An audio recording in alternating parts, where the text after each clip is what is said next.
ஆண்டவருடைய பிள்ளைகள் no discourage, encourage மட்டும் பண்ணுங்க.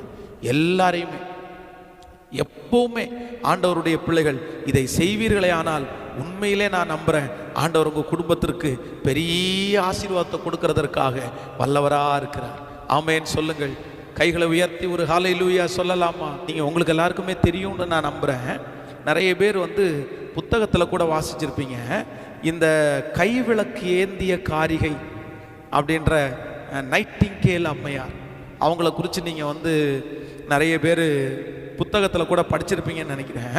அவங்களுடைய வாழ்க்கை சரித்திரத்தை நீங்கள் பார்ப்பீர்களே ஆனால் அன்றைக்கு அவர்கள் ஒரு படை வீரர்கள் 2 நாட்டுக்கு பயங்கரமான பிரச்சனை நடக்குது. அதில் அவர்களுடைய நாட்டு படை வீரர்கள் எல்லாம் ஒரு வியாதியினால் அப்படியே மடிந்து கொண்டே போகிறார்களாம்.